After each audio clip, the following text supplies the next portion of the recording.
क्या आपने कभी सोचा है कि आपकी आत्मा अगली बार किस योनि में जाएगी? यह कौन तय करता है? क्या यह फैसला आपका है या किसी अदृश्य शक्ति का? और अगर यह आपके हाथ में नहीं है तो फिर यह निर्णय होता कैसे है? जीवन को अगर ध्यान से देखिए तो एक बात बार बार सामने आती है। आप बहुत कुछ चाहते हैं, बहुत कुछ बनने की इच्छा रखते हैं, लेकिन अंत में होता वही है जो होना तय है। आप सोचते हैं कि मैं अपनी जिंदगी का मालिक हूं, लेकिन क्या सच में आप मालिक हैं? अब इस सवाल को और गहराई से समझिए। जब शरीर खत्म होता है, जब सांसें रुक जाती हैं, तब जो बचता है उसे हम आत्मा कहते हैं। लेकिन वह आत्मा फिर कहां जाती है? क्या वह खुद तय करती है कि अब मुझे इंसान बनना है या पशु, पक्षी या किसी और रूप में जन्म लेना है? सच बहुत कठोर है, लेकिन स्पष्ट है। आत्मा खुद यह निर्णय नहीं करती। यह निर्णय होता है आपके कर्मों से। आपके हर विचार, हर भावना, हर कर्म का एक हिसाब बनता रहता है, और वही हिसाब तय करता है कि अगली बार आपकी आत्मा किस योनि में प्रवेश करेगी। अब जरा सोचिए, आप दिन भर क्या सोचते हैं, कैसा व्यवहार करते हैं, आपके अंदर कैसी भावनाएं चलती हैं, क्योंकि यही सब मिलकर आपकी आत्मा का अगला ठिकाना तय कर रहे हैं। शास्त्रों में कहा गया है 84 लाख योनियां हैं, मतलब आत्मा के पास 84 लाख रास्ते हैं, और हर रास्ता अलग अनुभव देता है। कोई पक्षी बनता है, कोई पशु, कोई कीड़ा, कोई देवता, और कोई फिर से इंसान। लेकिन सवाल है, कौन तय करता है कि आपको कौन सा रास्ता मिलेगा? यहाँ आता है सबसे बड़ा रहस्य, कर्म और संस्कार। आपका हर कर्म एक बीज है, और हर बीज एक दिन फल बनकर लौटता है। अगर आपने अपने जीवन में क्रोध, लालच, हिंसा और अहंकार को बढ़ाया है, तो आपकी आत्मा उसी स्तर की योनि की ओर खिंच जाएगी, क्योंकि आत्मा हमेशा उसी वातावरण में जाती है जहां उसके संस्कार मेल खाते हैं। जैसे एक गंदे पानी की बूंद साफ पानी में टिक नहीं सकती, वैसे ही अशुद्ध संस्कार वाली आत्मा ऊंची योनि में टिक नहीं सकती। अब यहाँ एक और गहरी बात समझिए।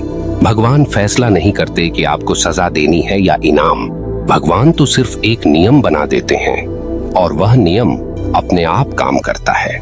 जैसे आग में हाथ डालोगे तो जलोगे, वैसे ही बुरे कर्म करोगे तो नीचे गिरोगे, और अच्छे कर्म करोगे तो ऊपर उठोगे। यह कोई भावनात्मक निर्णय नहीं है, यह एक नैसर्गिक नियम है। अब जरा अपने जीवन पर नजर डालिए। कितनी बार आपने ऐसा काम किया जो अंदर से गलत लग रहा था, लेकिन फिर भी आपने किया, और बाद में पछतावा हुआ। वही पछतावा, वही कर्म आपकी आत्मा की दिशा तय कर रहे हैं, क्योंकि आत्मा केवल शरीर नहीं बदलती, वह अपने साथ एक पूरा डेटा लेकर चलती है। आपकी आदतें, आपकी इच्छाएं, आपके डर, आपके लालच, और यही डेटा अगली योनि चुनता है। अब एक उदाहरण से समझिए। अगर कोई इंसान अपने पूरे जीवन में केवल खाने, सोने और भोग में ही लगा रहा, तो उसकी चेतना धीरे धीरे उसी स्तर पर गिर जाती है, और जब शरीर छूटता है तो आत्मा उसी योनि की ओर खिंच जाती है जहां केवल वही सब होता है। इसलिए कहा गया है, मनुष्य योनि सबसे कीमती है, क्योंकि यहीं से आप ऊपर भी जा सकते हैं और यहीं से नीचे भी गिर सकते हैं। यह एक चौराहा है जहां से आपकी आत्मा की दिशा तय होती है। अब यहाँ एक और गहरा सवाल आता है, अगर सब कुछ कर्मों से तय होता है, तो क्या हमारे पास कोई आजादी नहीं है? क्या हम बस कठपुतली हैं? नहीं, यही सबसे बड़ा भ्रम है। आप पूरी तरह स्वतंत्र नहीं हैं, लेकिन पूरी तरह बंधे हुए भी नहीं हैं। आपके पिछले कर्मों ने आपकी वर्तमान स्थिति तय की है, लेकिन आज आप जो कर रहे हैं वह आपका भविष्य तय करेगा। यानी आज का कर्म कल की योनि बनाता है। इसलिए अगर आप अभी भी जाग जाएं, अगर आप अपने विचारों को बदल दें, अपने कर्मों को शुद्ध कर लें, तो आप अपनी आत्मा की दिशा बदल सकते हैं। लेकिन समस्या यह है कि इंसान जागना नहीं चाहता। वह सोचता है, अभी तो जिंदगी है, बाद में देखेंगे, लेकिन वह बाद कभी आता ही नहीं, और इसी चक्कर में आत्मा बार बार जन्म लेती रहती है, कभी ऊपर, कभी नीचे, कभी दुख में, कभी सुख में। अब जरा इस पर गहराई से सोचिए। अगर आपकी आत्मा हर बार अपनी योनि खुद चुनती, तो क्या कोई भी इंसान दुख चुनता? क्या कोई भी गरीबी, बीमारी या कष्ट चुनता? नहीं। इसका मतलब साफ है, चुनाव आपका नहीं है, परिणाम आपके कर्मों का है। और यही कारण है कि संत महात्मा बार बार कहते हैं, सावधान हो जाओ, अभी भी समय है, क्योंकि हर क्षण आप अपनी आत्मा का अगला जन्म लिख रहे हैं। आप चाहे इसे माने या ना माने, लेकिन यह प्रक्रिया हर पल चल रही है। आपका हर गुस्सा, हर लालच, हर दया, हर प्रेम, सब कुछ रिकॉर्ड हो रहा है। और जब शरीर खत्म होगा तो यही रिकॉर्ड आपकी अगली यात्रा तय करेगा। इसलिए समझ लीजिए, आपका दुश्मन कोई और नहीं है, आपका भविष्य कोई और नहीं बना रहा, आप खुद ही अपने अगले जन्म के निर्माता हैं। लेकिन यहाँ एक बहुत गहरी और चौंकाने वाली बात है जो बहुत कम लोग समझ पाते हैं। आत्मा सिर्फ कर्मों से नहीं, अंतिम विचार से भी प्रभावित होती है। यानी जब आप इस शरीर को छोड़ते हैं, उस समय आपके मन में जो भाव होता है वह भी आपकी अगली योनि को प्रभावित करता है। इसलिए कहा गया है, अंत समय में भगवान का स्मरण करो, क्योंकि वही स्मरण आपकी आत्मा को ऊंचाई की ओर ले जा सकता है। लेकिन समस्या यह है कि जिसने पूरे जीवन भगवान को याद नहीं किया, वह अंत समय में कैसे याद करेगा। इसलिए जीवन का हर पल महत्वपूर्ण है। आप अभी क्या सोच रहे हैं, क्या कर रहे हैं, कैसे जी रहे हैं, यही तय करेगा कि आपकी आत्मा अगली बार कहां जाएगी। और यही इस जीवन का सबसे बड़ा सत्य है। अब जरा इस रहस्य को और गहराई से समझिए। आप सोच रहे होंगे, अगर आत्मा की अगली योनि कर्म तय करते हैं तो फिर भगवान की क्या भूमिका है? क्या भगवान सिर्फ दर्शक हैं या फिर कहीं न कहीं वही अंतिम निर्णय लेते हैं? सच इन दोनों के बीच छुपा है। भगवान सीधे बैठकर यह निर्णय नहीं करते कि तुम्हें अगली बार यह बनना है, बल्कि उन्होंने एक ऐसा नियम बना दिया है जो अपने आप काम करता है। जैसे एक बीज को जमीन में डाल दो, फिर प्रकृति अपने आप तय कर देती है कि उससे क्या उगेगा। आप नीम का बीज बोकर आम की उम्मीद नहीं कर सकते। ठीक वैसे ही आप बुरे कर्म करके उच्च योनि की उम्मीद नहीं कर सकते। यहाँ कोई पक्षपात नहीं है, यहाँ सिर्फ न्याय है, और वह भी बिल्कुल सटीक। अब जरा सोचिए, अगर यह नियम न होता, अगर आत्मा अपनी मर्जी से योनि चुन पाती, तो क्या कोई भी दुख भरा जीवन चुनता? नहीं, हर कोई राजा बनना चाहता, हर कोई सुख चाहता, लेकिन फिर इस संसार का संतुलन बिगड़ जाता। इसलिए एक अदृश्य व्यवस्था बनाई गई है जिसमें हर आत्मा को वही मिलता है जो वह अंदर से बन चुकी है। अब यहाँ अंदर से शब्द को समझिए। आप बाहर से कितने अच्छे दिखते हैं यह मायने नहीं रखता, आपके भीतर क्या चल रहा है वही असली सच्चाई है। कई लोग बाहर से बहुत सज्जन दिखते हैं, लेकिन अंदर से ईर्ष्या, द्वेष, लालच से भरे होते हैं। और कई लोग बाहर से साधारण होते हैं, लेकिन भीतर से निर्मल, शांत और दयालु होते हैं। आत्मा के लिए बाहरी दिखावा कोई मायने नहीं रखता, वह सिर्फ अंदर की स्थिति के अनुसार आगे बढ़ती है। इसलिए कहा गया है, आप जैसा सोचते हैं धीरे धीरे वैसे ही बन जाते हैं, और जब आप वैसे बन जाते हैं तो आपकी आत्मा उसी स्तर की योनि में चली जाती है। अब एक और गहरा पहलू समझिए। कभी आपने देखा होगा, कुछ लोग बचपन से ही बहुत शांत, समझदार और आध्यात्मिक होते हैं, जबकि कुछ लोग बचपन से ही क्रोधी, जिद्दी और अशांत होते हैं। यह अंतर कहां से आता है? यह अंतर आता है पिछले जन्म के संस्कारों से। आपका वर्तमान जीवन आपके पिछले जीवन की कंटिन्यूएशन है। जो अधूरा रह गया था, जो सीखना बाकी था, जो समझना जरूरी था, वही सब फिर से आपके सामने आता है। यानी आत्मा सिर्फ नई शुरुआत नहीं करती, वह अपनी अधूरी कहानी को आगे बढ़ाती है। अब जरा अपने जीवन पर नजर डालिए। क्या आपको नहीं लगता कि कुछ चीजें बार बार दोहराई जा रही हैं? कभी रिश्तों में, कभी पैसों में, कभी असफलताओं में। यह सब संयोग नहीं है, यह संकेत है कि आपकी आत्मा कुछ सीखना चाहती है, और जब तक आप वह सीख नहीं लेते, तब तक वह स्थिति बार बार आपके सामने आती रहेगी। अब यहाँ एक बहुत महत्वपूर्ण बात समझिए। आत्मा का उद्देश्य सिर्फ जन्म लेना नहीं है, बल्कि खुद को ऊपर उठाना है। हर योनि एक सीढ़ी है, या तो आप ऊपर चढ़ते हैं या नीचे गिरते हैं। मनुष्य योनि इसलिए खास है क्योंकि यहाँ आपको समझने की क्षमता दी गई है। आप सवाल कर सकते हैं, आप सोच सकते हैं, आप बदल सकते हैं, लेकिन बाकी योनियों में यह स्वतंत्रता नहीं होती। एक पशु वही करेगा जो उसकी प्रकृति है। वह अपने कर्मों को कॉन्शियसली नहीं बदल सकता, लेकिन इंसान बदल सकता है, और यही उसकी सबसे बड़ी ताकत है और सबसे बड़ी जिम्मेदारी भी। अब जरा इस कठोर सच्चाई को सुनिए।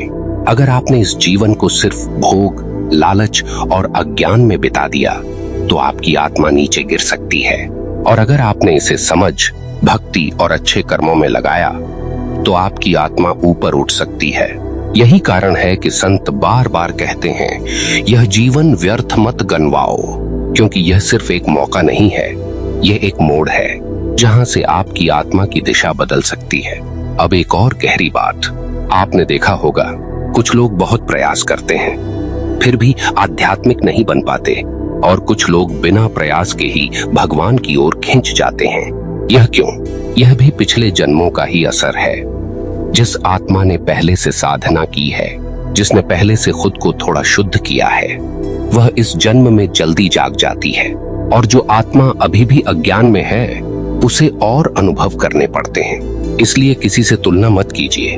हर आत्मा अपनी यात्रा पर है और हर किसी का समय अलग है। अब सवाल यह है, आप क्या करें? क्या बस यह सोचकर बैठ जाएं कि जो होगा देखा जाएगा? नहीं, यही सबसे बड़ी भूल होगी। आपको जागरूक होना होगा, अपने हर विचार पर ध्यान देना होगा, अपने हर कर्म को समझना होगा, क्योंकि अब आप जान चुके हैं आप जो कर रहे हैं वही आपकी आत्मा का भविष्य बना रहा है। और अगर आपने अभी भी ध्यान नहीं दिया तो वही चक्र चलता रहेगा, जन्म, मृत्यु, फिर जन्म, और आत्मा भटकती रहेगी। लेकिन अगर आपने समझ लिया, अगर आपने अपने जीवन को बदल लिया, तो यही चक्र टूट सकता है, और यही है असली मुक्ति।